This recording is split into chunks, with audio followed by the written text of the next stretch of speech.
Halo semuanya, perkenalkan nama saya Elda Fujirizkiani, saya dari kelas 3A2 Malam. NIM saya 218030216. Pada hari ini saya ingin menjelaskan tentang kelompok formal dan tidak formal dalam organisasi. Apa itu kelompok? Kelompok atau grup dapat didefinisikan sebagai dua individu atau lebih yang saling berinteraksi dan saling bergantung antara satu sama lainnya dan saling bergabung untuk mencapai tujuan tertentu.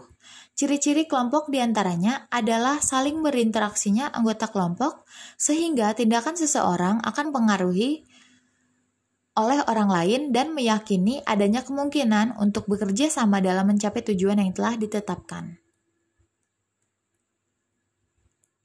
6 alasan untuk berkelompok.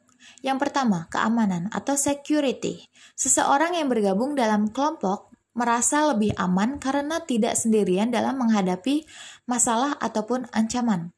Orang tersebut akan merasa lebih percaya diri dan lebih kuat karena dia memiliki teman. Yang kedua, status. Adanya pengakuan dari masyarakat jika bergabung dengan kelompok tertentu yang memiliki reputasi baik di mata masyarakat, status mereka akan meningkat di masyarakat. Yang ketiga, harga diri atau self-esteem, merasa dihargai jika diterima sebagai anggota kelompok, terutama pada kelompok-kelompok yang bergengsi tinggi. Yang keempat, afiliasi atau affiliation, berafiliasi dengan kelompok dapat memenuhi kebutuhan seseorang akan persahabatan dan hubungan sosial. Yang kelima, power, sesuatu yang tidak dapat dicapai oleh diri sendiri dapat dengan mudah dicapai berkat kekuatan kelompok dan juga kekuatan untuk melindungi diri dari permintaan-permintaan yang tidak wajar atau permintaan yang tidak masuk akal. Yang keenam, goals achievement atau pencapaian tujuan. Jenis-jenis kelompok. Yang pertama ada kelompok formal atau formal group. Kelompok formal atau formal group adalah kelompok yang sengaja dibentuk atau ditunjuk oleh organisasi untuk melakukan tugas tertentu. Perilaku kelompok tersebut adalah diarahkan untuk mencapai tujuan yang telah ditentukan oleh organisasi. Kelompok formal ini umumnya memiliki aturan dan pembagian tugas yang jelas. Ciri-ciri kelompok formal. Yang pertama, akan dapat diatur terhadap berbagai macam bentuk aturan yang dimana kemudian menjadi lebih tegas dan juga akan menjadi lebih meningkat. Yang ketiga, memiliki sebuah bentuk akan tujuan untuk dapat melakukan pembantuan terhadap sebuah tugas tertentu. Yang kelima, segala macam bentuk anggota dari kelompok yang dimana kemudian akan menjadi lebih wajib untuk melakukan pengenalan dan juga memahami dengan jelas terhadap peran akan kedudukan yang dimana terdapat di dalam kelompok tersebut. Yang keempat, merupakan sebuah bentuk akan hubungan yang dimana bukanlah merupakan sebuah bentuk yang dimana akan menjadi lebih bersifat pribadi.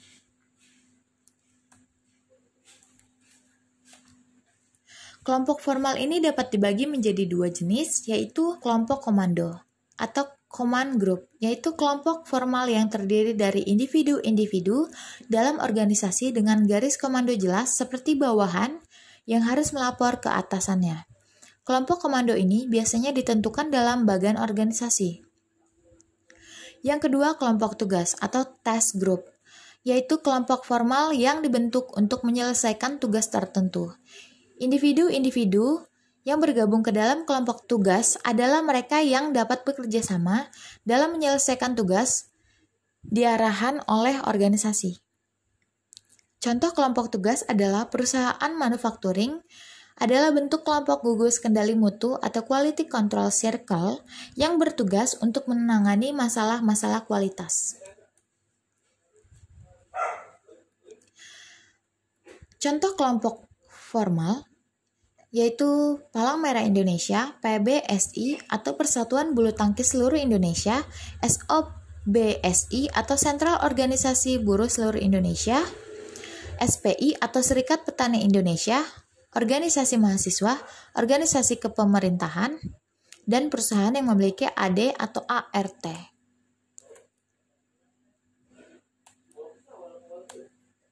Kelompok informal atau informal group adalah kelompok yang dibentuk oleh anggota organisasi yang mempunyai kepentingan yang sama. Kelompok informal kelompok informal ini umumnya tidak terstruktur secara formal dan tidak ditetapkan secara resmi oleh organisasi atau tidak berstruktur. Timbulnya kelompok informal karena adanya tanggapan terhadap kebutuhan akan hubungan. Ciri-ciri kelompok informal. Yang pertama, memiliki sebuah bentuk akan tujuan yang dimana terjadi pada kepentingan bersama.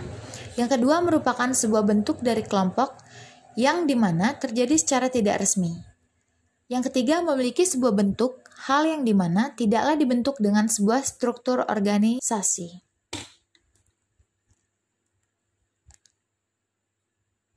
Kelompok formal dibagi menjadi dua jenis, yaitu kelompok kepentingan atau interest group, yaitu kelompok yang dibentuk oleh individu-individu tertentu dalam organisasi yang memiliki kepentingan bersama, atau memiliki interesting yang sama dalam satu bidang.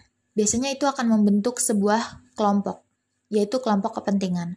Yang kedua, kelompok persahabatan atau friendship group, yaitu kelompok yang terbentuk karena adanya persamaan karakteristik seperti kesamaan hobi, kesamaan pandangan, politik, kesamaan kepercayaan, atau kesamaan etis. Contohnya, kelompok seperti balap sepeda karena kita memiliki hobi yang sama, atau seperti kelompok komik karena memiliki hobi membaca komik, seperti itu. Contoh kelompok informal, yang pertama kelompok klik atau klikwi, yang kedua kelompok arisan, yang ketiga kelompok pengajian, yang keempat rukun tetangga, yang kelima kelompok petan, yang keenam komunitas bersepeda, yang ketujuh komunitas blogger, yang ke-8 komunitas pencinta alam, dan yang ke-9 komunitas bikers. Dan saat kita bermain dalam satu bidang atau komunitas dance itu dalam kelompok informal. Sekian presentasi dari saya ucapkan terima kasih.